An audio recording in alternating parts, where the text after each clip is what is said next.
Hello student, good evening. Welcome to our YouTube channel ETA online classes Kota. Okay student, तो आज हम बात करेंगे डाइजेस्टिव सिस्टम पे। अब आप सोच रहे होंगे सर पहले ही हमने इस पे वीडियो बना दिए, 2 वीडियो ऑलरेडी बना दिए हैं, लेकिन अभी मैं क्या कर रहा हूँ, उनको थोड़ा सा रिवाइज करवा रहा हूँ ताकि आपकी जो कंटिन्यूस क्लासेस हैं आप उनको ज्वाइन करें। और 8 PM, यस, एवरी डे आपकी 8 PM जो है क्लासेस होंगी। और आज जो है हम पूरा रिवाइज कर लेंगे जो भी हमने पढ़ा है, और थोड़ा अगर टाइम हुआ तो हम आगे का भी जो है प्रोसेस करेंगे।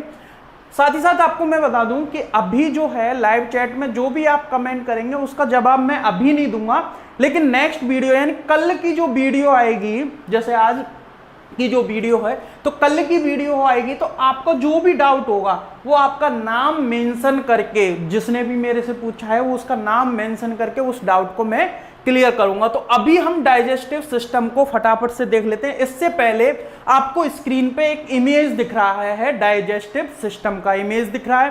तो अभी ये जो इमेज है ये पूरा डाइजेस्टिव सिस्टम को आपको क्लियर करता है। तो देखो यार, हमेशा एक चीज याद रखना कि मेरा जो पढ़ाने का तरीका है वो ये है कि आपको चीजें याद रहें और आपको चीजें समझ में आए, ठीक है। रही बात नोट्स की, वो भी मैं हम प्रोवाइड कराएंगे, और अभी खुद भी कोशिश करो कि नोट्स बनाने की। तो जो भी हमने सीखा है ना उसको हम लिखेंगे। तो अभी स्क्रीन पे जो है आपके पे डाइजेस्टिव सिस्टम दिखाई दे रहा होगा और मैं भी देख पा रहा हूं उसको। तो ओरल कैविटी से जो है यहाँ पे आपने देखा होगा, ओरल कैविटी आपको दिख रहा है, माउथ आपको दिख रहा है, पैरोटिड ग्लैंड दिख रही है, फेरिंग्स दिख रहा है, सब मैक्सिलरी ग्लैंड दिख रही है, इसोफेगस दिख रहा है। ये सारे ऑर्गन जो हैं हम डिटेल में डिस्कस करने वाले हैं। तो डाइजेस्टिव सिस्टम की जब हम बात करते हैं, सिस्टम की बात क्यों करते हैं, पहले तो आपको ये समझना होगा। हम इससे पहले वाला जो चैप्टर है फर्स्ट, अभी मैंने पढ़ाया नहीं है, अगर आपकी डिमांड होगी तो मैं पढ़ा दूंगा, डोंट वरी। तो पहले चैप्टर में हमने फूड के बारे में देखा। अब फूड में क्या है, हमारे पास कार्ब होता है, प्रोटीन होता है, मिनरल्स होते हैं, फैट होते हैं, विटामिन होते हैं। तो अब इनमें से जो हम खाना खाते हैं, मान लो आपने सुबह जो भी खाया, जैसे चपाती खाई, राइस खाए या दाल खाए, तो इनके अंदर वो जो है कंपोनेंट्स होते हैं, फूड वाले चैप्टर में हमने पढ़ाई था। तो अब ये कंपोनेंट्स कैसे होते हैं, मॉलिक्यूल्स इनके कैसे होते हैं, इस चीज का ऐसे क्या है, लार्ज मॉलिक्यूल है। अब आप कहेंगे ये तो एक पूरी चपाती है, नहीं, मैंने इसको थोड़ा सा बड़ा करके दिखाया, ये एक टुकड़ा है, बोलस है जो आप खाते हैं। तो अब ये जो है बोलस आपकी बॉडी में नहीं आएगा, आपके ब्लड में नहीं मिल पाएगा। तो इसको ब्लड में मिलाने के लिए क्या करते हैं, हम इसको स्मॉल स्मॉल पार्टिकल्स में, यानी इतना डिवाइड करेंगे हम इसको कि ये ब्लड में इजीली मिल जाए। तो इस प्रोसेस को क्या है, हम डाइजेशन बोलते हैं। क्या बोलते हैं? डाइजेशन बोलते हैं। तो डाइजेशन क्या है, सिंपल सी बात है कि जो आपके कॉम्प्लेक्स मॉलिक्यूल्स है उसको सिंपल मॉलिक्यूल्स में कन्वर्ट करने की जो प्रोसेस है, उस प्रोसेस को आप क्या बोलते हैं, डाइजेशन बोलते हैं। यही इसका डेफिनेशन है। अब कितना डाइजेशन करना है, अब यहां पे आप एक दो अच्छे अच्छे वर्ड यूज कर सकते हैं। इतना कि वो सॉल्युबल हो सके, इतना कि वो सिंपलर फॉर्मेट हो सके।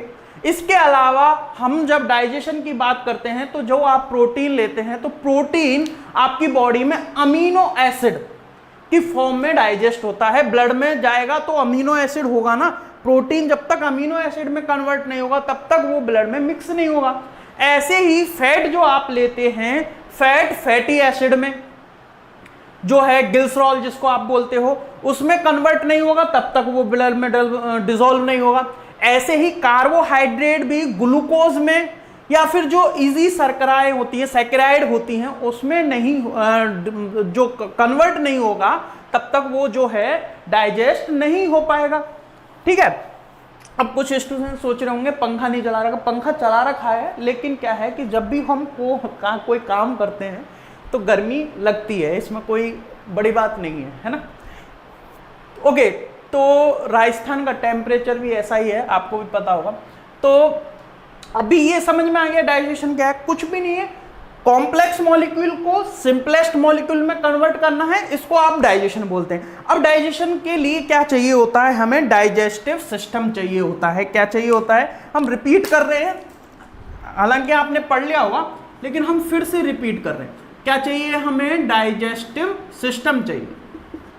क्या चाहिए साहब? Digestive system. और डाइजेस्टिव सिस्टम में जो है आपने अभी डायग्राम देखा, उसमें हम जो है सारे ऑर्गन देख रहे हैं, लेकिन हम इसको डाइजेस्टिव सिस्टम को दो पार्ट्स में डिवाइड करते हैं। कैसे?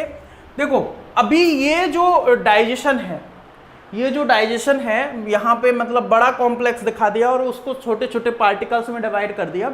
इस डाइजेशन में कुछ आपके केमिकल चाहिए होते हैं, उन केमिकल को क्या बोलते हैं? एंजाइम। क्या बोलते हैं जी? एंजाइम। अब ये एंजाइम जो है हमारी ग्लैंड से सीक्रेट होते हैं। किससे सीक्रेट होते हैं? ग्लैंड्स। अब ये ग्लैंड्स जो है हमारी बॉडी में अलग अलग होती हैं, अलग अलग हिस्से में होती हैं, लेकिन जो ग्लैंड डाइजेशन के लिए काम आएंगी तो उनको नाम दे देंगे डाइजेस्टिव। जी है ये, है ना, डाइजेस्टिव ग्लैंड। ठीक है। अब कौन कौन सी डाइजेस्टिव ग्लैंड्स होती हैं? तो पहला ग्लैंड है आपका लीवर, दूसरा आपका ग्लैंड हो गया पैनक्रियाज, तीसरा हो गया आपका सैलिवरी ग्लैंड। ग्लैंड्स बोला है ना, सैलिवरी ग्लैंड्स, क्योंकि इसमें 3 ग्लैंड हमको पढ़नी है। अब ये 3 तो आपके में मेंशन है, लेकिन एक्चुअल में स्टमक के अंदर गैस्ट्रिक ग्लैंड होती हैं। स्टमक के अंदर गैस्ट्रिक ग्लैंड होती हैं और वो गैस्ट्रिक ग्लैंड्स जो है आपके क्या है, डाइजेशन को और भी इजी बनाती हैं। यानी वो ही ग्लैंड, उससे जो सीक्रेशन निकलता है, उनसे जो सीक्रेशन निकलता है, जैसे HCl का सीक्रेशन है और कई सारे एंजाइम, पेप्सिन है ना, ट्रिप्सिन है, पेप्सिन है, सॉरी ट्रिप्सिन नहीं, तो ये सारे जो एंजाइम हैं, ये जो एंजाइम गैस्ट्रिक ग्लैंड से निकलते हैं तो वो जो है डाइजेशन को इजी बनाते हैं। ऐसे ही स्मॉल इंटेस्टाइन से भी आपके एंजाइम निकलते हैं, तो वो क्या करते हैं? वो डाइजेशन में भी हेल्प करते हैं, साथ ही साथ एब्जॉर्ब की एक प्रोसेस होती है ना, उसमें भी जो है ये हेल्प करते हैं। तो इस तरह से आपके जो है डाइजेशन हमने पढ़ने हैं, डाइजेस्टिव ग्लैंड। लेकिन इसको हम थोड़ा सा बाद में पढ़ते हैं, ठीक है, इसको अभी थोड़ा सा बाद में पढ़ते हैं। लेकिन यहाँ पे हम पढ़ते हैं डाइजेस्टिव सिस्टम में एलिमेंट्री कैनाल, यानी कि ये जो हार्ड कॉम्प्लेक्स मॉलिक्यूल है, इसको सिंपल मॉलिक्यूल में बदलने के लिए क्या होगा? एक कैनाल चाहिए होती है, यानी जो माउथ से लेके एनस तक जो आपका पूरा एक कैनाल है, उसको आप क्या बोलते हो? Alimentary canal. क्या बोलते हैं जी? उसको एलिमेंट्री कैनाल बोलते हैं। एलिमेंट्री कैनाल को ही जो है हम अभी पढ़ेंगे। और अभी दोबारा से इस डायग्राम को देखिए, और इसमें आपको दिख रहा होगा माउथ, और माउथ के बाद फिर दिख रहा होगा आपको ईसोफेगस और स्टमक। अभी लीवर को छोड़ देना है, लीवर किस में आ जाएगा? ग्लैंड में आ जाएगा। पैनक्रियाज को छोड़ देना है, और आपके सैलिवरी ग्लैंड जो ऊपर आपको कान के पास दिख रही है, इसको पैरोटिड ग्लैंड बोलते हैं, जो यहाँ पे मैक्सिला बोन के नीचे मिलती है उसको, तो अभी इसके बारे में बात करेंगे, इसको छोड़ देना। एलिमेंट्री कैनाल आपको दिख रही है, तो इसमें आपने सबसे पहला हिस्सा जो देखा है वो क्या देखा है? माउथ देखा है। इनको हम पहले ही पढ़ा चुके हैं, लेकिन मैं दोबारा से रिपीट करवा रहा हूं ताकि एक फ्लो बन सके लेक्चर का। तो अब जो है माउथ में आपको थोड़ा सा मैं माउथ के दर्शन करा देता हूं, और माउथ में जो जो चीज आपको दिख रही है वही चीज हम पढ़ेंगे, इसके अलावा कुछ नहीं पढ़ेंगे।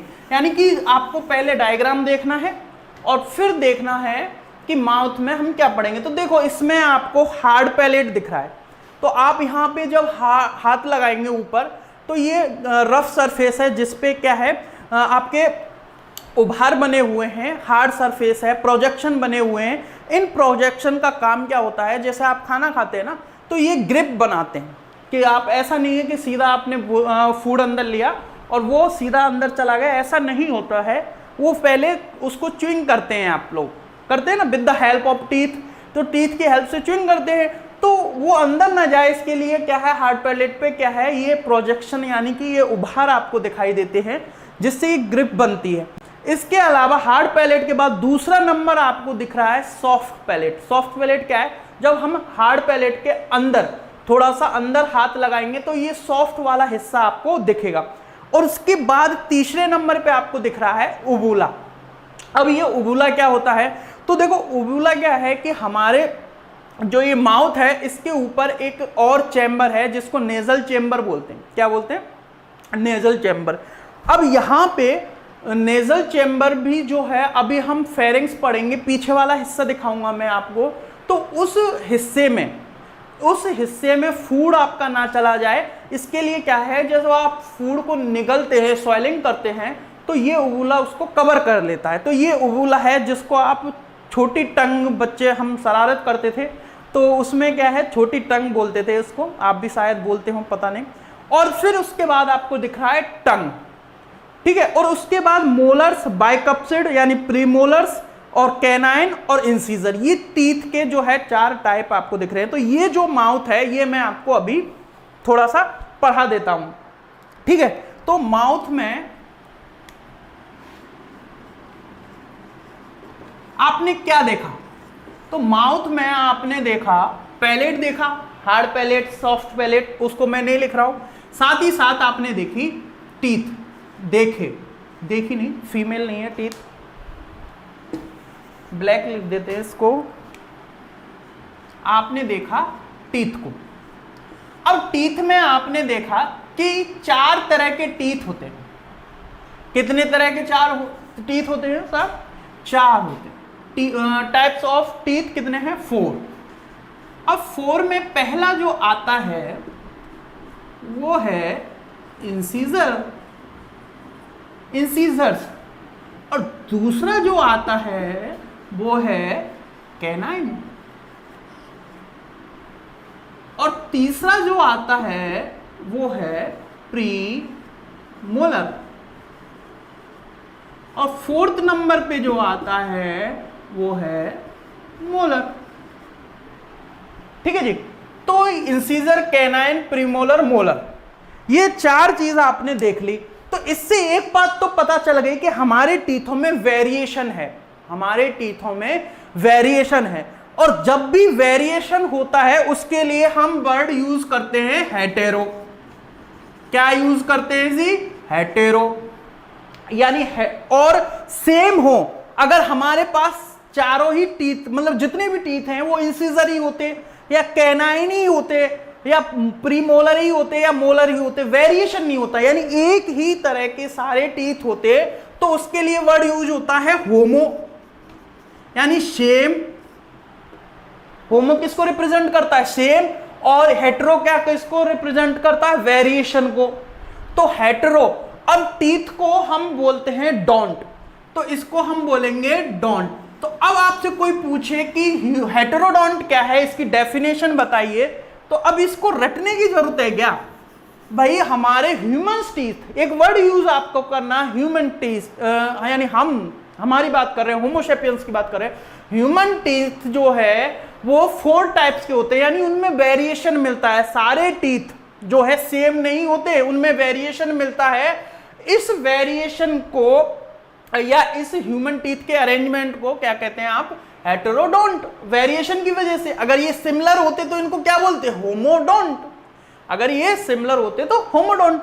अब क्या है कि अभी हमने डायग्राम देखा, अब डायग्राम में एक और दिखा देता हूं आपको। इसमें जो टीथ है, आपने देखा कि टीथ जो है एक सॉकेट में अरेंज है। देखो जॉ है ना आपका, अपर जॉ और लोअर जॉ जो है इसके एक सॉकेट में है। तो सॉकेट के लिए हम वर्ड यूज करते हैं लैटिन में ठीको। क्या? ठीको। और टीथ के लिए यूज करते हैं लैटिन में, ग्रीक में डोंट। तो अब ठीकोडोंट क्या है कि हमारे जो टीथ है ना वो सीधे जो है बोन से कनेक्ट नहीं होते। कई एनिमल्स में बोन से कनेक्ट होते हैं, लेकिन हमारे अंदर जो हमारे टीथ हैं वो बोन से कनेक्ट नहीं होते, वो एक जॉ में सॉकेट में अरेंज होते हैं, यानी कि बोन टू बोन कनेक्शन नहीं होता। पहले उसके बीच में क्या होता है, एक मस्कुलर एरिया होता है जिसको आप जॉ बोलते हो, जबड़ा बोलते हो, ठीक है, गम बोलते हो, गम मसूड़े हिंदी में बोले तो उनमें अरेंज होते हैं, उनमें टच अरेंज होते हैं। कई एनिमल्स में जो है सीधा बोन से कनेक्ट होते हैं, तो हमारे अंदर ऐसा नहीं होता। हमारे अंदर एक जॉ में कनेक्शन होता है। पहले आपको क्या है मिलेगा, जैसे ये अपर जॉ है, ये लोअर जॉ है, इसमें कनेक्शन मिलेगा आपको, ठीक है। तो ये जो अरेंजमेंट है इन द मतलब सॉकेट में जो अरेंजमेंट है, इसको आप क्या बोलते हो, थिकोडोंट। ये हमने पढ़ा था, इसको भी रट रहे हैं स्टूडेंट, पता नहीं क्यों। चलो भाई, हेटेरोडोंट हो गया, थिकोडोंट हो गया, ठीक है। इसके अलावा एक और टर्म आपकी यूज होती है, ओके, डाइफायोडोंट। कौन सी, डाइफायोडोंट। अब भैया ये क्या है, अब सुनो। अब इंसिजर कैनाइन, एक स्टूडेंट है शायद, उन्होंने कमेंट किया था कि सर टीथ को पढ़ाना, तो अब मैं टीथ को पढ़ा रहा हूं, तो टीथ को पढ़ा रहा हूं, तो अब आप यहां पे डायग्राम फिर से देखेंगे और डायग्राम में मेरे को बताएंगे कि जो ये डायग्राम है इसमें अपर साइड में और लोअर साइड में आपको टीथ दिख रहे हैं, और सारे आपको दिख रहे होंगे, आपको फ्रंट में दिख रहा होगा इंसिजर, सेंट्रल इंसिजर नाम दे दिए गए हैं। ऐसे ही साइड वाला है तो लेटरल इंसिजर, फिर कैनाइन, फिर मोलर, फिर प्रीमोलर, मतलब सॉरी प्रीमोलर, और उसके बाद मोलर, ठीक है। तो ये आपको दिख रहे हैं। तो अब इनका नंबर आपसे पूछा जाता है, तो इसके लिए हम एक वर्ड यूज करते हैं, डेंटल। क्या यूज करते हैं, डेंटल फॉर्मूला। तो ये डेंटल जो फॉर्मूला है, इसमें आपको मैं बता दूं, नोट करने वाली बात ये है, ये अडल्ट के लिए है। किसके लिए है साहब, अडल्ट के लिए है, यानी ये बच्चों पे लागू नहीं होता। तो ये क्या है, 21-23 अपॉन 21-23, इसका मतलब क्या होता है भाई, 21-23 21-23। तो अभी ये जो डायग्राम है फिर से देखें, तो इसमें ऊपर का एक जॉ है, एक ऐसे ही एक नीचे का जॉ है, और इसको हम हाफ कट करें, हाफ कट करें तो एक साइड में, इसको हाफ कट करें तो एक साइड में जो आपको दिखेंगे प्रीमोलर और वो सॉरी इनकी टीथ की जो नंबर्स हैं, तो वो ये हैं। देखिए, इंसीजर यहां पे ये क्या है, 21-23 का मतलब क्या है, पहले रखना है आपको इंसीजर, सेकंड नंबर पे रखना है आपको कैनाइन, प्रीमोलर और मोलर। इससे आपको पता चल जाएगा कि एक जॉक में कितने टीथ होते हैं, एक जॉ में मतलब कितने टीथ होते हैं। केवल एक जॉ की बात हो रही है, या तो आप ऊपर वाले जॉ की बात कर लो या फिर आप नीचे वाले जॉ की बात कर लो, तो आपको पता चल जाएगा एक जॉ में, यानी अगर हम ऊपर वाले की बात कर रहे हैं तो एक जॉ में इंसीजर, ऊपर वाले की अगर बात कर रहे हैं तो 2 and 2 यानी 4 इंसीजर होते हैं ईच जॉ। कितने, 4 इंसीजर कितने होते हैं, 2 + 2 4।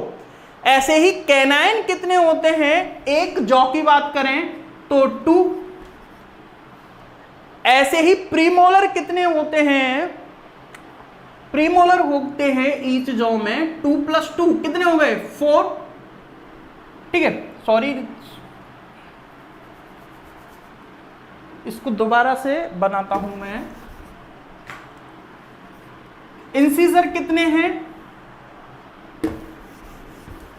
कंफ्यूज ना हो जाए आप। इंसीजर कितने हैं एक जॉ में, देखो 2 + 2 4। कैनाइन कितने हैं, 1 + 1 2। एक जॉ की बात हो रही है, एक लिख देता हूं, एक जॉ की, या तो ऊपर वाला जॉ काउंट कर लो या नीचे वाला। ऐसे ही आपके प्रीमोलर कितने हैं, 2 + 2 यानी कि 4 हैं, और मोलर कितने हैं, 6। तो ये टोटल नंबर बनेगा 16। टोटल नंबर दिख रहा है ना, ये 16 दिख रहा है क्या आपको, यस दिख रहा है आपको। ओके, तो टोटल नंबर ये कितना बनेगा, 16 बनेगा। यस, तो 16 बनेगा। ये एक जॉ की बात हो रही है, या तो ऊपर वाला, ऐसे ही हमारे नीचे भी एक जॉ होता है, तो 16 प्लस 16, या तो ऐसे कर लीजिए 16 इंटू 2 कर लीजिए, तो टोटल टीथ कितने हो गए, 32। टोटल टीथ कितने हो गए, 32। तो यानी कि अगर हम दोनों जॉ की बात करें तो दोनों जॉ में इंसीजर कितने होंगे, 8, डबल कर लीजिए। कैनाइन कितने होंगे, 4, प्रीमोलर 8, और ये जो है ये मोलर आपके 6 है ना, तो 12 हो जाएंगे। एक जॉ में अगर 4 है तो यानी कि ये जो डेंटल फॉर्मूला है इसको मैं दोबारा से साफ दिखाता हूं, बहुत ज्यादा मतलब गंदा हो गया। डेंटल फॉर्मूला हमेशा एक जॉ के लिए यूज होता है।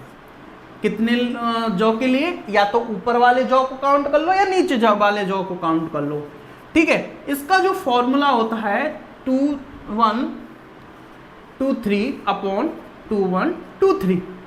2 1 2 3 2 1 2 3 का मतलब क्या होता है कि पहले, सबसे पहले क्या नंबर आएगा, इंसीजर का, देन कैनाइन, फिर प्रीमोलर और फिर मोलर। तो सबसे पहले हमारे आगे वाले जो टीथ होते हैं इनको मैं दिखा देता हूं। ये टीथ जो है सबसे पहले कौन से होते हैं हमारे, यहां पे डायग्राम में क्लियर दिख रहा है, इससे डेंटल फॉर्मूला क्लियर हो जाएगा। देखिए इंसीजर दिख रहे हैं ना, 2, ऐसे ही आपको नीचे भी दिख रहे होंगे। आप या तो इस तरह से डिवाइड कर लीजिए, उधर एक इधर का काउंट कर लीजिए, एक इधर का, तो इस तरह से हमने, इसमें क्लियर दिख रहा है लोअर जॉ और अपर जॉ। हमने दूसरे वाली साइड की बात की ही नहीं है, इस डायग्राम से क्लियर पता चल रहा है कि हम दूसरे किस एक साइड की बात कर रहे हैं, दूसरे साइड की बात नहीं कर रहे हैं। तो इंसीजर कितने हैं एक साइड में, अगर मैं इस तरफ की साइड की बात करूं तो, इसकी नहीं बात करूं, इस तरफ की, तो 2 और 2 4 होंगे। ऐसे ही 1 और 1 2 होंगे। तो यहां पे मैं नंबर लिख देता हूं, इंसीजर ईच साइड बात कर लो या जॉ पे बात कर लो, कैसे भी कर सकते हैं। ईच साइड इंसीजर कितने होंगे, 4, कैनाइन 2, काउंट भी कर सकते हैं, डायग्राम देख के काउंट भी कर सकते हैं आप। प्रीमोलर कितने होंगे, 4, और ये कितने होंगे, 6। टोटल कितना होगा, 16 होगा। कितना होगा, 16। तो एक साइड में 16 है, तो दूसरे साइड में कितने होंगे, 2 से मल्टीप्लाई करने पे 32। तो ये तो बात हुई एडल्ट की, लेकिन आपको मैं एक और एक्स्ट्रा पॉइंट बता देता हूं, वो है चाइल्ड का, है ना। क्या है चाइल्ड का, हेट्रोडोंट, थिकोडोंट, डाइफायोडोंट को मैं अभी रफ कर देता हूं, नहीं डाइफायोडोंट को रहने देते हैं। हेट्रोडोंट समझ में आ गया होगा, थिकोडोंट भी समझ में आ गया होगा। अब हम बात करते हैं चाइल्ड की। किसकी, चाइल्ड। चाइल्ड में जो ये फॉर्मूला है इसमें 2 1 2 3 है, इसकी जगह 2 1 0 2 होता है। 2 1 0 2, यानी बच्चे में जो टीथ आते हैं, वो जो टीथ जिनको मिल्क टीथ भी बोलते हैं या टेम्परेरी टीथ भी बोलते हैं, वो मिल्क टीथ किस फॉर्म में आते हैं, यानी कि उसके बच्चे के दोनों तो इंसीजर दोनों ही आएंगे। ये बच्चे में दोनों इंसीजर होंगे, तो इंसीजर दोनों हैं तो 4। कैनाइन कितने होंगे उसमें, बच्चे में 2 ही होंगे जैसा एडल्ट में होता है, लेकिन बच्चे में मोलर नहीं होते, सॉरी प्रीमोलर एक भी नहीं होता, प्रीमोलर एक भी नहीं होता। मोलर जो है एक जो टीथ होता है जिसको विस्डम टीथ कहते हैं, अक्कल दाढ़ कहते हैं, वो बाद में आता है, अक्कल दाढ़ बाद में आता है। देखो यहाँ पे 3 है ना, ये 3 जो है आप जब एडल्ट हो जाते हैं तब आता है, और विस्डम टीथ यानी अक्कल दाढ़ भी कहते हैं, और मतलब उसको मैच्योरिटी का साइन माना जाता है। विजडम टीथ यानी कि हिंदी में विजडम का मतलब क्या होता है, इंटेलिजेंसी, बुद्धिमता, ठीक है। तो विजडम टीथ यानी कि अक्कल दाढ़ हिंदी में उसको बोलते हैं, उसे ऐसा मैच्योरिटी का साइन माना जाता है। बाकी टीथ से कोई मैच्योरिटी का लेना देना है नहीं, लेकिन उसको ऐसे बोलते हैं लैंग्वेज, कॉमन लैंग्वेज में, तो वो जो है वो बाद में आते हैं। तो देखो यहाँ पे एक मिसिंग है। तो प्रीमोलर कितने, सॉरी हाँ, प्रीमोलर कितने होते हैं बच्चों में? 0। और मोलर कितने होते हैं? 4। केवल ईच साइड की बात हो रही है। तो ये कितना हुआ? 4 + 4 2। यस, 4 + 4 2 यानी 10। और 10 × 2 यानी कि बच्चों में कितने टीथ होते हैं? टोटल 20। बच्चों में कितने टीथ होते हैं? 20। इसको मैं दोबारा लिख दूंगा, इसको दोबारा से क्लियर करता हूं मैं, ठीक है, क्योंकि आपके कंफ्यूजन नहीं होना चाहिए। फॉर्मूला क्या है? 2102 अपॉन 2102, ये बच्चों के लिए है। तो अब इसमें क्या है? 2 और 2 टोटल 4, यानी इंसीजर कितने होते हैं? 4, एडल्ट के जितने। इंसीजर में कोई चेंज नहीं है। कैनाइन कितने होते हैं? एडल्ट के जैसे ही, कितने? 2। और मोलर कितने होते हैं? एक भी नहीं, मोलर 0। और आपके, सॉरी मोलर नहीं, प्री मोलर 0 है। और मोलर कितने होते हैं आपके? मोलर होते हैं आपके 4। ये एक साइड की या एक जॉ की बात हो रही है। तो टोटल कितना नंबर हो रहा है? 10। और एक साइड की अगर बात हो रही है तो दोनों साइड में कितने नंबर होंगे? 20। कितने होंगे? 20। तो अब आपसे क्वेश्चन पूछा जाता है कि मिल्क टीथ कितने होते हैं? आंसर है टीथ, वो जो है 20। अब एक और चीज आपको पता चल गई कि कुछ ऐसे टीथ हैं जो दोबारा आते हैं। ये जो टीथ है एक बार चले जाएंगे और उसके बाद दोबारा रिपीट होंगे। जो टीथ आए ही नहीं, जो टीथ आए नहीं, कितने टीथ नहीं आए अभी तक? 12। ये क्या रिपीट होंगे? नहीं, ये 12 टीथ जो है रिपीट नहीं होंगे, जिसमें एक तो विजडम टीथ होगा, एक तो विजडम टीथ होगा जिसको अक्कलदाढ़ बोलते हैं। विजडम टीथ रिपीट नहीं होंगे। तो एक और एक यानी टोटल 4 विजडम टीथ जो है रिपीट नहीं होंगे। और जो है आपके 6 जो है, मतलब जो 4 और 4, 8 जो है आपके प्री मोलर रिपीट नहीं होते। इस चीज को नोट कर लीजिए आप कि 8 प्री मोलर और 4 विजडम टीथ यानी 12 टीथ ऐसे हैं जो रिपीट नहीं होते, रिपीट नहीं होते। बाकी के टीथ जो है रिपीट होते हैं। क्या है? यानी ये टूट जाएंगे और उसके बाद दोबारा से, मतलब इनको मिल्क टीथ बोलेंगे, उसके बाद दोबारा से जो टीथ आएंगे वो परमानेंट टीथ होंगे, यानी कि बुढ़ापे में ही जाके जड़ेंगे। कईयों के अगर खान पीन अच्छा है तो वो भी नहीं जड़ते। तो ये जो टीथ हैं, ये 12 टीथ, ये तो पहली बार ही आते हैं, बच्चों में होते ही नहीं है। तो जब भी आएंगे पहली बार आएंगे।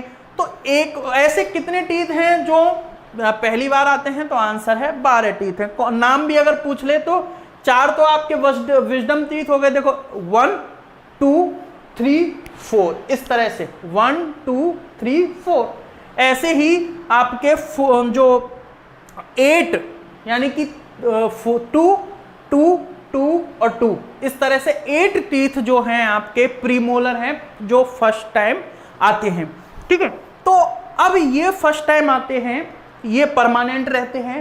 लेकिन ये टीथ ऐसे हैं, 20 टीथ जो हैं आपके ये शुरू वाले, जिनको आप कैनाइन बोलते हैं। देखो 2 और 2 4 है ना, ऐसे ही, सॉरी 2 यहाँ पे होंगे और 2 यहाँ पे होंगे, 4 और 4, 8 टीथ जो है टोटल 8, और ऐसे ही 4 और 4। तो ये 20 टीथ जो हैं आपके, यहाँ पे मैं डायग्राम में दोबारा दिखा देता हूँ। यहाँ पे एक लास्ट वाला जो मोलर है, ये लास्ट वाला मोलर बच्चों में नहीं आता और प्री मोलर बच्चों में होते ही नहीं हैं, बाकी कैनाइन और इंसिजर बच्चों में होते हैं।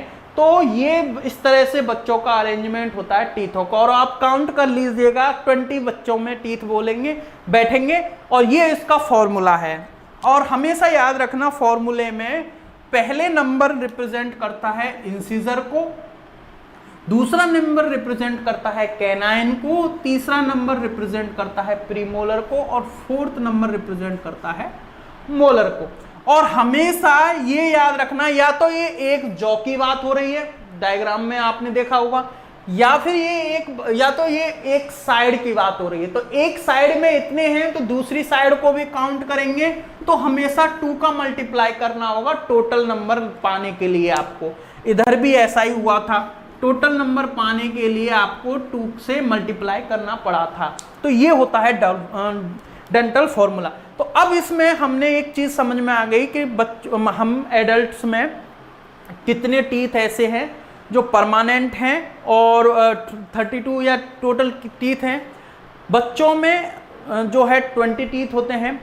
अब हमें एक चीज इससे ये समझ में आ गई कि बच्चों में कितने होते हैं और कौन कितने नंबर्स होते हैं, हम इन फॉर्मूले से पता लगा सकते हैं। फॉर्मूले को आप प्रैक्टिस करेंगे तो आप खुद भी जो है बता सकते हैं टोटल इंसीजर कितने हैं, टोटल कैनाइन कितने हैं। तो आपने एक चीज जो है इसमें नोटिस की कि कुछ टीथ तो ऐसे हैं जो आते ही नहीं, यानी एक ही बार आते हैं। ठीक है, ये 12 जो टीथ हैं, 12 जो टीथ हैं वो एक ही बार आते हैं। लेकिन इसके अलावा कुछ टीथ ऐसे हैं जो रिपीट होते हैं, और रिपीटेशन के लिए यानी दो, और कितने बार रिपीट होते हैं? 2 बार। तो 2 के लिए हम यूज करते हैं डाई। ठीक है, 2 के लिए हम यूज वर्ड क्या करते हैं? डाई। और रिपीटेशन के लिए वर्ड यूज करते हैं फायो, और टीथ के लिए क्या करते हैं? डोंट। तो डाई फायो डोंट क्या है कि ह्यूमन टीथ जो है अपने पूरे एक लाइफ स्पान यानी जीवन काल में, पूरे लाइफ स्पान में जो है ह्यूमन टीथ 2 बार आते हैं।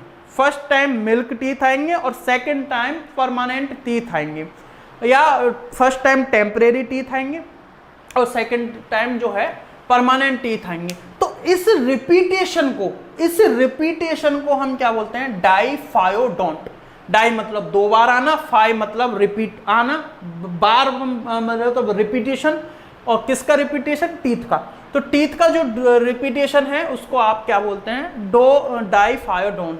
ठीक है, तो डाई फायो डोंट ये टीथ से रिलेटेड जो है आपकी बुक में 3 टर्मिनोलॉजी दे रखी थी। इसके अलावा एक्रोडोंट क्या होता है, फ्लोरोडोंट क्या होता है, इनसे आपको मतलब नहीं है। वो जब बायोलॉजी आप लेंगे 11th में वहां पे काम देगा, अभी नहीं। ठीक है, तो अब आपने ये देख लिया। अब एक डायग्राम जो है मैं आपको इसका दिखा देता हूं डेंटल फॉर्मूले का। ठीक है, तो ये बच्चों के लिए है और परमानेंट टीथ जो है आपके यहाँ पे देख लीजिए, इसका स्क्रीनशॉट ले लीजिएगा ताकि आपको याद रहे।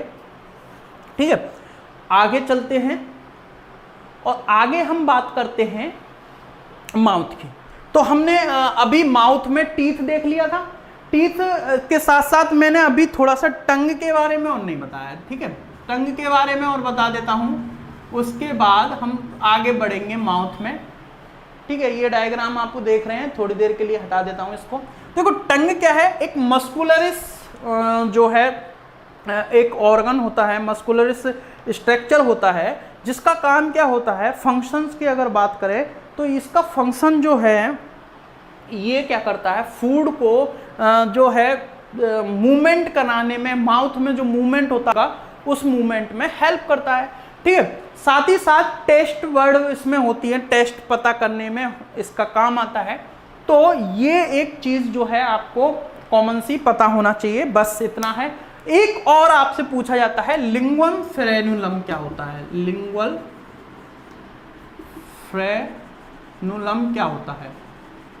देखो लिंगुअल फ्रेनुलम क्या होता है ये आपको डायग्राम में देखेंगे आप। तो डायग्राम में अगर आप देखें तो हम टंग आपको दिख रहा है यहाँ पे, टंग इस डायग्राम में आपको दिख रहा है क्या?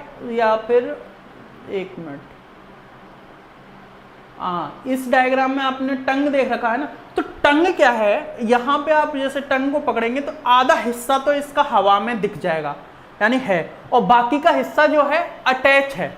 अटैच है ना, आपकी जो ये वाला हिस्सा है यहाँ से अटैच है। तो इस अटैचमेंट को इस अटैचमेंट को, इस तरह से है आपकी टंग, जैसे ये मेरा माउथ है और इस ऐसे है टंग, यानी आधा जो है फ्री है हिस्सा और बाकी का टच है। तो इस टचमेंट को जो है अपन फ्रेनुलम वर्ड यूज करते हैं इसके लिए। क्या है? अटैचमेंट जो भी होता है ना इस तरह से जुड़ा होना, उसके लिए फ्रेनुलम वर्ड यूज करते हैं। अब जीभ जुड़ी है तो इसके लिए हम लिंगुअल फ्रेनुलम वर्ड यूज करेंगे। तो लिंगुअल फ्रेनुलम क्या है कि जो माउथ का फ्लोर वाला हिस्सा होता है उससे अटैचमेंट होना टंग का, तो वो जो अटैचमेंट वाला स्ट्रक्चर होता है उसको आप क्या बोलते हैं? लिंगुअल फ्रेनुलम बोलते हैं। तो टंग में जो है इतना ही पता है, टेस्ट वर्ड आपके में है नहीं तो इसको छोड़ देते हैं, टेस्ट वर्ड नहीं है तो आगे आते हैं। और अब आगे में आपको जो है थोड़ा सा और आपको देख रहे होंगे, तो यहाँ पे फेरिंग्स वाला हिस्सा आपको दिख रहा है क्या? फेरिंग्स दिख रहा है ना? तो अब ये फेरिंग्स की थोड़ी सी मैं आपको बात कर लेता हूँ, तो इसमें डायग्राम से ही समझा दूंगा फेरिंग्स क्या है। तो देखो मैंने पहले भी बताया था, माउथ में ही हम आगे आ रहे हैं, माउथ में मतलब माउथ के बाद फेरिंग्स आ रहे हैं, माउथ से आगे हम फेरिंग्स की बात करें। सॉफ्ट पैलेट और हार्ड पैलेट उसमें डायग्राम में क्लियर दिख ही रहा था।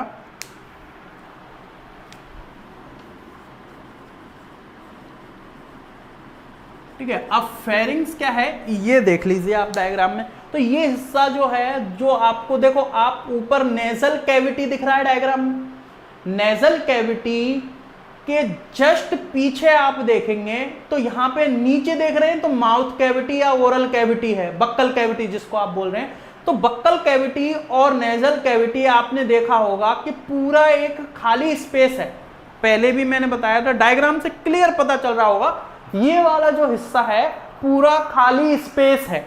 तो इस खाली स्पेस को, इस होलो स्पेस को अपन क्या बोल रहे हैं? फेरिंग्स बोल रहे हैं। क्या बोल रहे हैं? फेरिंग्स बोल रहे हैं। अब यहां पे फेरिंग्स में आप अगर नीचे जाएंगे तो आप देखेंगे कि ईसोफेगस स्टार्ट हो रहा है। फेरिंग्स में नीचे अगर जाते हैं इधर की तरफ तो ईसोफेगस स्टार्ट हो रहा है, और इसके आगे जो है आपको लैरिंग्स यानी कि जो आपका ट्रैकिया होता है, विंड पाइप होती है, वो स्टार्ट हो रहा है। डायग्राम से क्लियर आपको दिख रहा होगा, बीच में एक वॉल दिख रही होगी, वॉल से ये दोनों सेपरेट है। आगे क्या है? आगे आपकी जो एयर जाएगी ना लंग्स में, ट्रैकिया या विंड पाइप वो है, और उसके पीछे क्या है? उसके पीछे क्या है? फूड पाइप है। तो और ऊपर क्या है? फेरिंग्स, यानी कि जहां पे कॉमन एरिया है। तो अब कॉमन एरिया है तो आपने जैसे खाना खाया तो स्वेलिंग, मतलब उसको निगला, सोलिंग किया, तो सोलिंग में अब देखिए ये इसमें अरेंजमेंट क्या होता है, इसमें इस तरह से अरेंजमेंट होता है कि आपका फूड ना तो जैसे आप निगलते हैं ना, सोलिंग करते हैं, तो ना तो नेजल चैम्बर में जाना चाहिए और ना ही आपके ट्रैकिया में जाना चाहिए। तो इसके लिए क्या है, यहाँ पे दे रखा नहीं है, दूसरा डायग्राम देखते हैं, उसमें जो है ये स्ट्रक्चर आपको दिखेगा।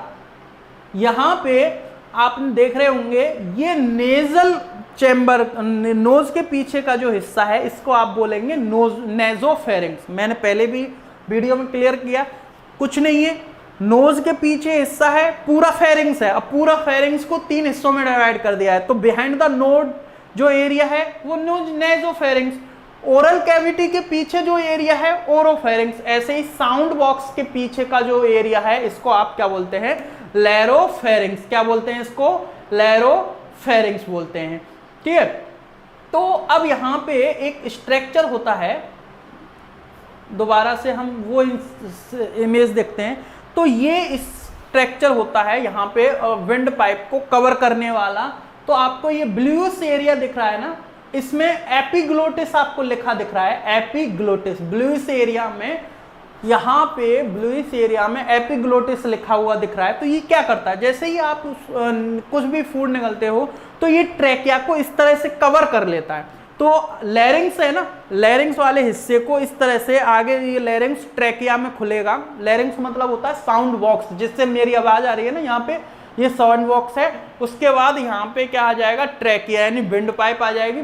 तो अब इसमें एयर मतलब जो फूड है जाए ना, इसलिए इसको एपिग्लोटिस क्या कर लेता है? कवर कर लेता है। तो आपको फ्लैप दिख रहा है, लीफी स्ट्रक्चर दिख रहा है, यही होता है एपिग्लोटिस। जैसे ही आप खाना निगलते हैं, कुछ भी आप निगलने का काम, सोलिंग का काम करते हैं, वो सोलैंग का काम जो भी करते हैं आप, उसको एपिग्लोटिस क्या कर लेता है, कवर कर लेता है। इसके ऊपर ऐसे ही उबूला है, तो उबूला भी आप देखिए ध्यान से, मतलब एपिग्लोटिस के बाद फेरिंग्स लिखा हुआ, फेरिंग्स से ऊपर उबूला लिखा हुआ, तो उबूला भी आप देखेंगे तो क्या कर रहा है ये, उबूला भी एक स्ट्रेस स्ट्रक्चर। तो आप जैसे ही खाना निकलते हैं ना, तो दो काम होते हैं, एपिग्लोटिस जो है फूड पाइप को, विंड पाइप को, सॉरी फूड पाइप नहीं, विंड पाइप या ट्रैकिया को कवर कर लेता है, लैरिंग्स को कवर कर लेता है, और उबूला इस तरह से नेजोफेरिंग्स को कवर कर लेता है। अब इससे क्या हुआ, तो आप अगर खुद ही डायग्राम को देख के सोचेंगे कि क्या होगा, एपिग्लोटिस भी कवर हो गया, तो ध्यान से देखिए एपिग्लोटिस भी कवर होगा, एपिग्लोटिस ने आपका विंड पाइप कवर कर लिया,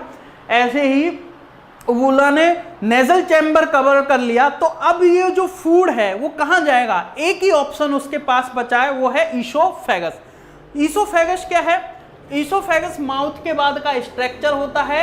अब हम जो है ईसोफेगस समझेंगे, ईसोफेगस से पहले फेरिंग्स को एक बार और देख लेते हैं, ठीक है। इसको फेरिंग्स को जो है एक बार और मैं आपको दिखा देता हूं, ताकि आपकी जो अंडरस्टैंडिंग है वो क्लियर हो जाए।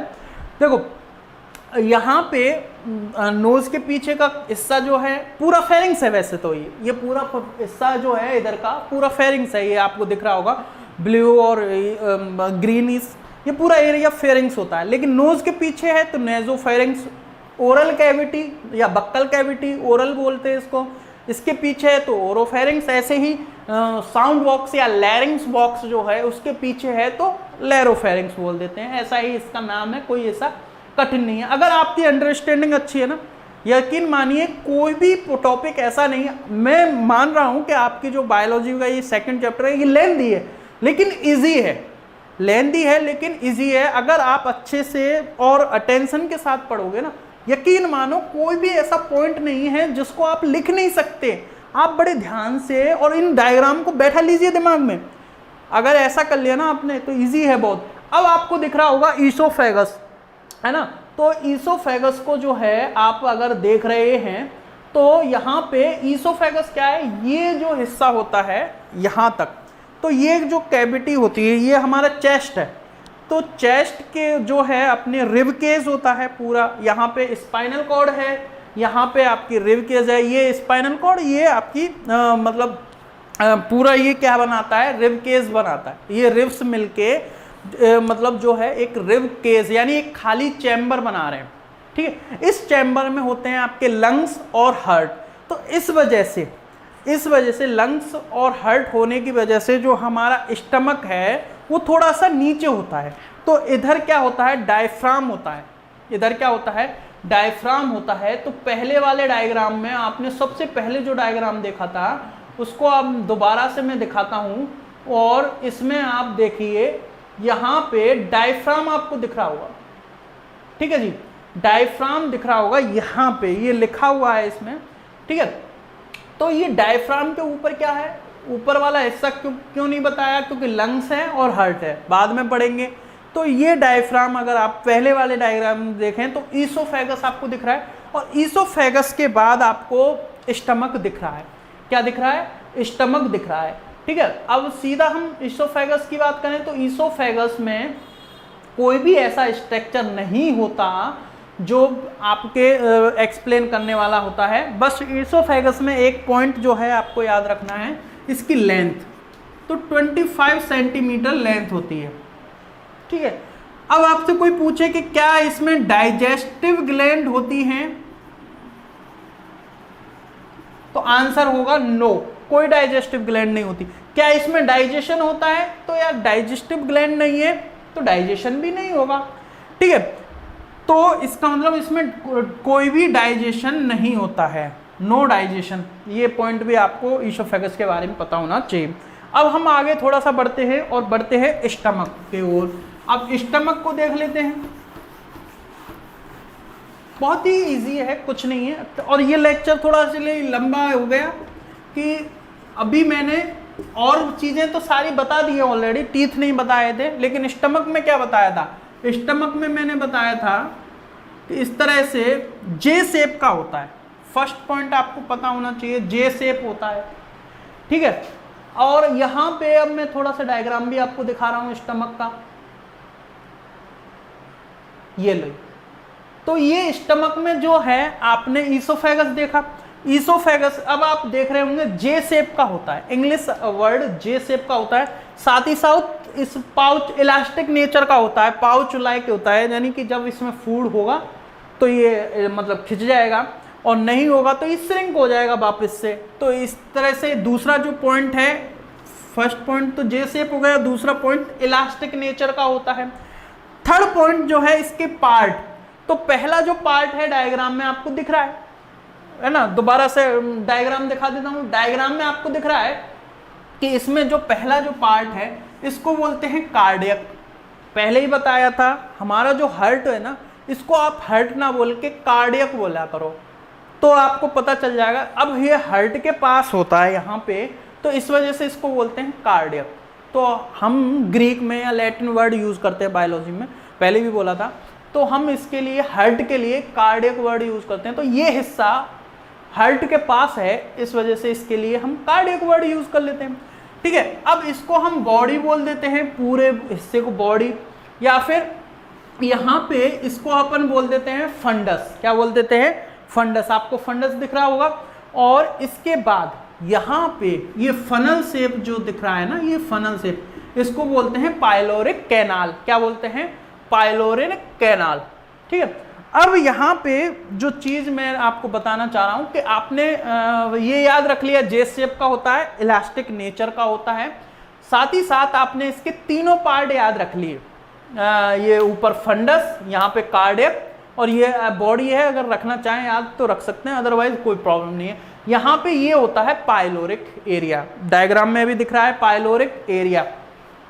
अब ये पाइलोरिक एरिया के बारे में थोड़ा सा मैं बताता हूँ कि जैसे आपने खाना खाया, ठीक, अब आप खाना खा रहे हैं तो ईसोफेगस से खाना आएगा, तो ईसोफेगस से खाना वन वे में ही हो, वन वे में, यानी वापस माउथ में ना हो, बैक फ्लो ना हो, इसके लिए यहाँ पे एक स्प्रिंक्टर होता है। इसके लिए एक क्या होता है? स्प्रिंक्टर, यानी एक गेट होता है, एक दरवाजा होता है, या फिर एक विंडो होती है। उस विंडो को अपन क्या बोलेंगे? स्प्रिंक्टर बोलेंगे। ठीक है, तो उस स्प्रिंक्टर का अगर आपको नाम देना हो तो क्या नाम देंगे? कार्डियक एरिया में है तो इसलिए इसको आप बोल देते हैं कार्डियक स्प्रिंक्टर। क्या बोल देते हैं? Cardiac sphincter. डायग्राम में लिख रखा है कार्डियक स्प्रिंक्टर। ठीक है, यहाँ पे स्प्रिंक्टर दे रखा है, कार्डियक स्प्रिंक्टर डायग्राम में नहीं है, सॉरी, कार्डियक स्प्रिंक्टर बोलेंगे इसको। अब यहाँ पे फूड आएगा तो अब इसमें क्या होता है? स्टमक में गैस्ट्रिक ग्लैंड होती हैं। क्या होती हैं? गैस्ट्रिक ग्लैंड्स होती हैं। स्टमक में क्या होंगे? गैस्ट्रिक ग्लैंड होंगे, जो कि HCl का सिक्रेशन करेंगे, म्यूकस का सिक्रेशन करेंगे। अभी मैकेनिज्म पढ़ेंगे, उसके बारे में बताएंगे गैस्ट्रिक ग्लैंड के बारे में। तो वो सिक्रेशन, कुछ एंजाइम होते हैं इसमें, कौन कौन से होते हैं वो भी हम पढ़ेंगे। तो ये जो है रेनिन होता है, पेप्सिन होता है, वो पढ़ेंगे हम। तो ये gastric gland rennin, pepsin, HCl, mucus, इन सब का सिक्रेशन करती हैं, जिसको मिला के हम क्या बोलते हैं? Gastric juice. क्या बोलते हैं जिसको मिला के अपन? Gastric juice. ठीक है, ओके। तो अब क्या है कि जैसे फूड यहाँ पे रहता है 4 से 5 आवर्स। कितना? 4 से 5 आवर्स। इसकी जो कैपेसिटी होती है ना, कितना फूड ये अपने अंदर रख सकता है? 2 से 3 लीटर इसकी कैपेसिटी होती है।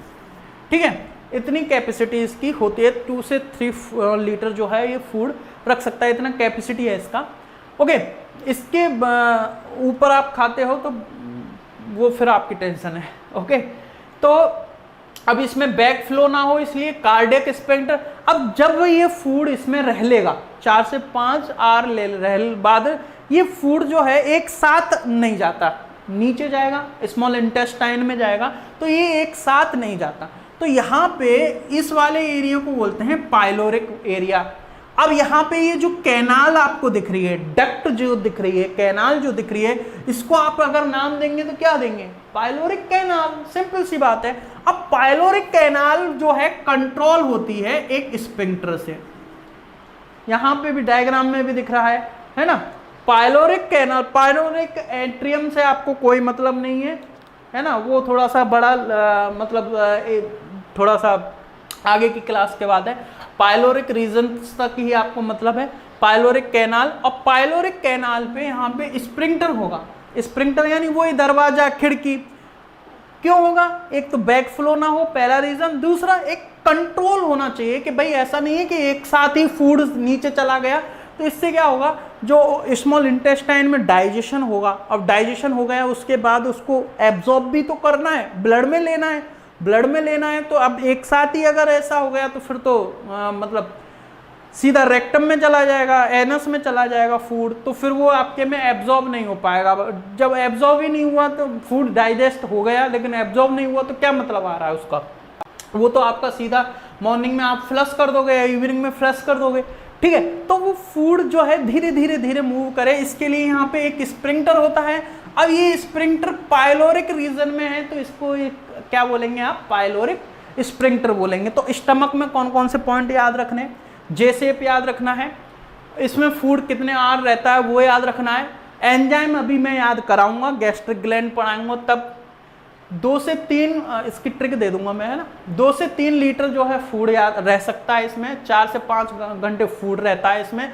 और स्टमक के पार्ट डायग्राम में भी जो है पार्ट दे रखे हैं, स्क्रीनशॉट ले लीजिएगा। उसमें पार्ट में क्या है, कार्डियक वाला हिस्सा जो है हार्ट के पास वाला एरिया है कार्डियक, ये वाला एरिया फंडस, पूरी इसको बॉडी बोल देते हैं, और ये पाइलोरिक। 3-4 बार रिपीट करोगे याद हो जाएगा, और डायग्राम को अच्छे से देख लोगे याद हो जाएगा। अब जो है यहाँ से आगे आपका आता है स्मॉल इंटेस्टाइन। स्मॉल इंटेस्टाइन को पढ़ाने से पहले इसका डायग्राम देखेंगे, तो डायग्राम में क्लियर पता चल रहा है स्मॉल इंटेस्टाइन कैसी होती है।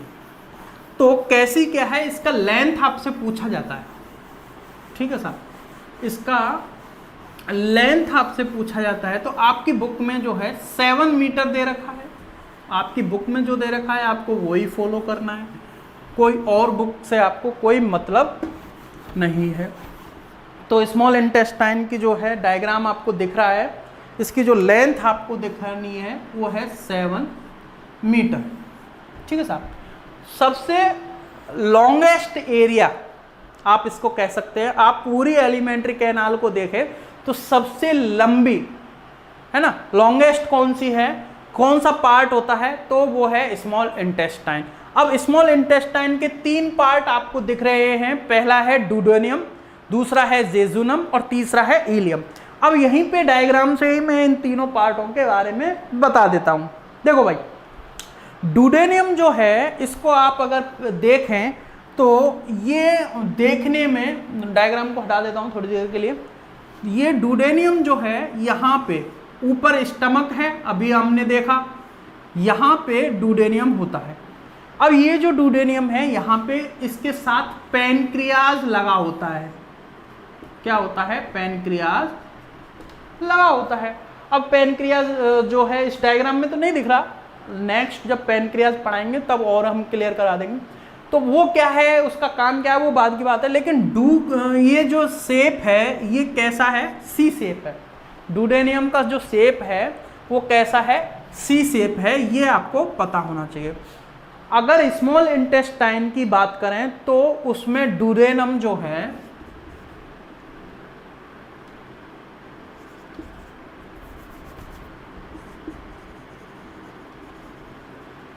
ठीक है, डुडेनम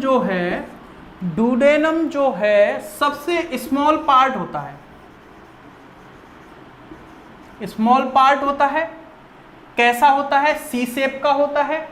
ओके, कनेक्ट किससे होता है? ऊपर की तरफ स्टमक से कनेक्ट होता है। अच्छा, स्टमक से याद आया, स्टमक के बारे में एक लाइन आप लिखना चाहो तो लिख सकते हो कि स्मॉल स्टमक कहाँ पे प्रेजेंट होता है, तो बिलो द डायफ्राम, यानी डायफ्राम के नीचे। स्टमक की अगर बात करें डायफ्राम के नीचे, और ईसोफेगस और इसके जो स्मॉल इंटेस्टाइन के बीच में, ठीक है। तो वो तो स्टमक की बात हो गई। तो स्मॉल पार्ट होता है डुडेनम, और उसके बाद सेकंड पार्ट जो हो गया जेजुनम। जेजुनम लॉन्गेस्ट पार्ट है, आपको दिख रहा होगा, सॉरी इलियम लॉन्गेस्ट पार्ट होता है। इलियम जो है, जेजुनम सेकंड पार्ट हो गया जेजुनम, और थर्ड पार्ट हो गया इलियम। इलियम आपको डायग्राम में दिख रहा होगा। इलियम कैसा है? लॉन्गेस्ट पार्ट है सबसे। डायग्राम भी इस तरह से सेलेक्ट किया हमने, कि इसमें आपको क्लियर दिख जाएगा। तो ठीक है, तो लॉन्गेस्ट स्ट्रक्चर है ये है। अब यहाँ पे फंक्शन क्या क्या होते हैं मतलब स्मॉल इंटेस्टाइन में, तो स्मॉल इंटेस्टाइन में डाइजेशन होता है। अब वो डाइजेशन में कौन कौन से कैसे होता है वो हम मैकेनिज्म पढ़ेंगे वो। और दूसरा एब्जॉर्प्शन, यानी कि डाइजेस्ट होने के बाद एब्जॉर्ब होना, फूड को एब्जॉर्ब करना, ये होता है। उसके बाद विलाई है, वो आगे हम बात करेंगे, लेकिन अभी हम बात कर, यहाँ पे एक और डायग्राम जो है इसमें आप देख सकते हैं क्या है, ड्यूडेनम और जेजुनम, ये देख सकते हैं।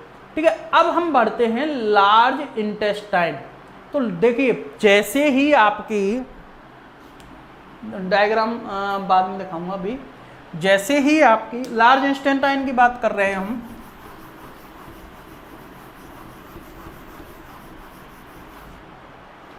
जैसे ही आपकी